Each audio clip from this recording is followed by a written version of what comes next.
Elon Musk paid almost no federal income tax in 2018. Jeff Bezos paid none in 2007 and 2011. These are not rumors. They are not accusations. They are facts reported from actual IRS data obtained by ProPublica. And before you assume this is about offshore accounts or illegal schemes, it is not. What these men did was completely legal. Meticulously legal.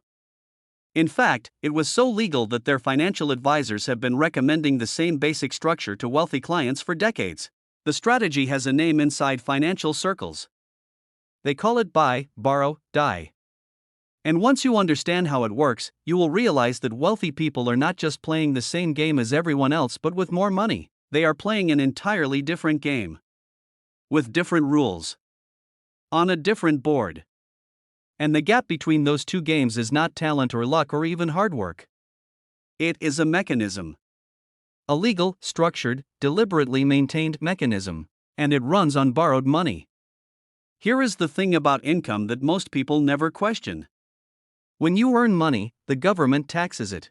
You get a paycheck, a portion disappears before it ever reaches your account. You sell something, you owe capital gains tax. You receive a bonus, taxed.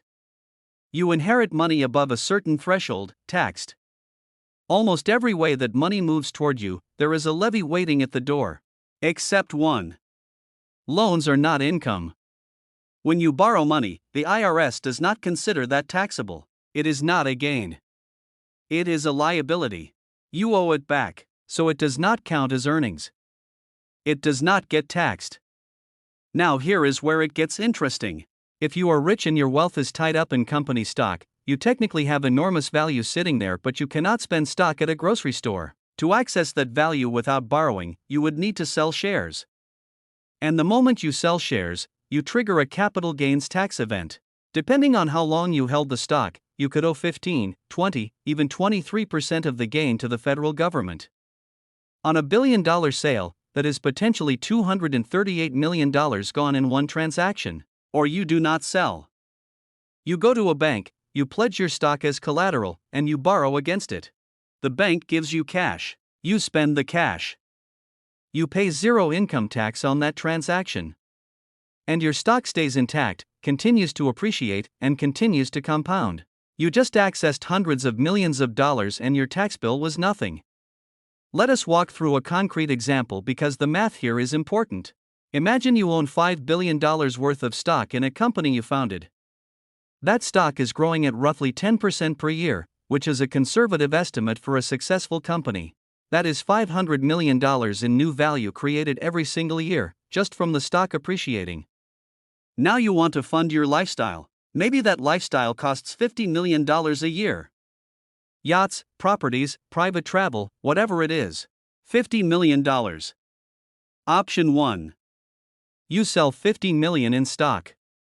You pay capital gains tax. Depending on the rate, you lose somewhere between $7 and $12 million in taxes. And your position shrinks. Option 2.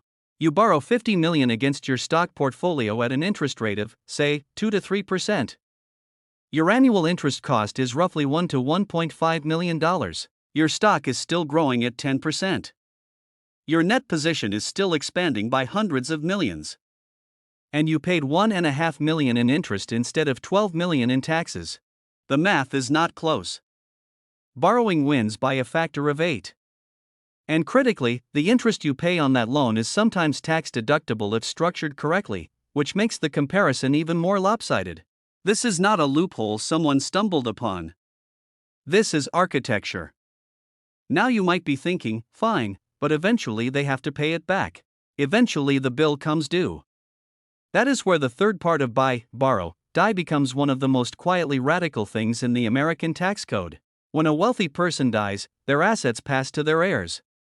And at the moment of transfer, the cost basis of those assets resets to the current market value. This is called the stepped-up basis. Here is what that means in practice. Say a wealthy person bought stock in 1990 for $1 million. If for any unforeseen reason he dies in 2030, that stock is worth $500 million.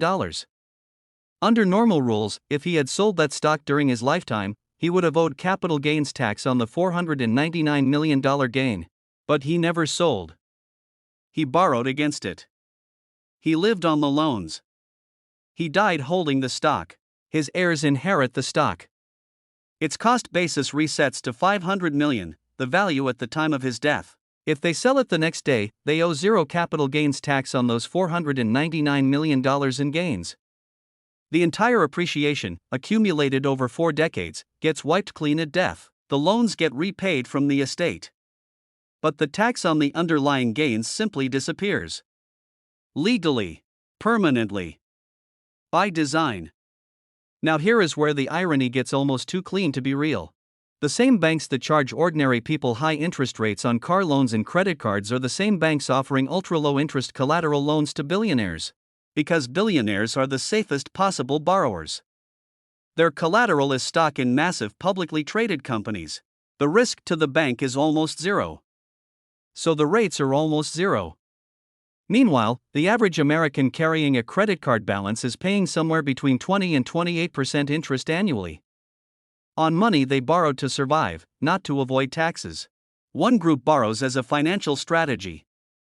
The other borrows out of necessity. One group profits from the gap between borrowing costs and asset growth.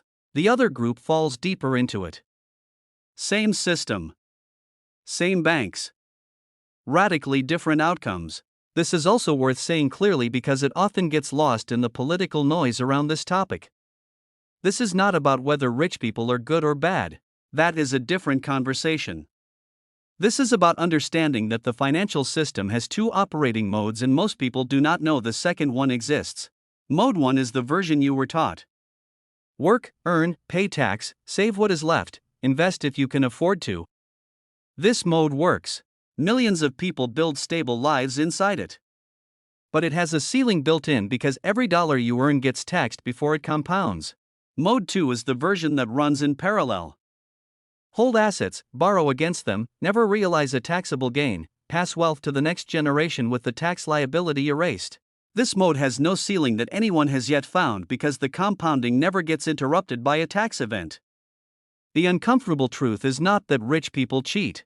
It is that the rules are different depending on how much you already have. Not because someone is corrupt, but because the tax code was written, amended, lobbied, and shaped over decades by people who understood exactly which side of Mode 2 they were on. Now to be clear about what this is and what it is not. This strategy does carry real risk. If the stock you borrowed against crashes, the bank can issue a margin call. They can demand repayment immediately. If you cannot pay, they liquidate your collateral at the worst possible time. This has happened. It happens more often than the financial press covers. The strategy also requires scale to work efficiently. If you have $10,000 in stock, no bank is giving you a low-interest collateral loan. The math only becomes favorable at asset levels most people will never reach. So while understanding the mechanism is valuable, applying it requires a starting position that is itself the product of significant existing wealth. This is not a life hack. It is a structural advantage that compounds over time for people who already have the assets to deploy it. And that compounding is the real story here. Because here is what happens over generations. Wealth held in appreciating assets, never sold, continuously borrowed against, passed to heirs with the tax basis reset, does not just preserve itself, it accelerates. Each generation starts from a higher base, with a longer runway, and with legal structures already in place to continue the cycle. Meanwhile, wages have grown at roughly 1 to 2% annually in real terms over the past 4 decades. Asset prices, the things wealthy people own and borrow against, have often grown at 4, 6, 8% or more. The gap between those two numbers, compounded over 40 years, is not a gap anymore. It is a gorge. And the mechanism we just walked through is one of the primary engines widening it. This is why conversations about wealth inequality so often feel disconnected from reality. Because the language we use to discuss money, income, savings, spending, assumes that everyone is playing Mode 1. But a significant and growing portion of the world's wealth is operating entirely in Mode 2, by different rules, with different outcomes, in a way that is almost invisible if you do not know what you are looking for. If you have made it this far, here is what I want you to do. Not to rage at billionaires. Not to feel helpless. But to upgrade your understanding of how money actually moves at scale. Because financial literacy is not just knowing how to budget or invest. It is understanding the architecture of the system you are living inside. The rules that were written before you arrived. The incentives that shape what banks, governments, and asset holders actually do versus what they say they do. This channel exists to explain exactly that. The real mechanics of money, power, financial secrets, wealth principles, and economic systems, without the jargon, without the ideology, and without the condescension. If that is the kind of thinking you want more of, then like, subscribe and turn on notification bell. Because the next video goes somewhere even the financial press rarely goes. But before you click away, sit with this question. If the most effective way to access wealth is to never technically earn it, and if the tax code rewards borrowing over working, and if that advantage compounds across generations in ways that are entirely legal and increasingly common, then what does it actually mean to build wealth in the traditional sense? Are you climbing a ladder? Or are you on a treadmill designed to look like one? That question does not have a comfortable answer. But it is the right question to be asking.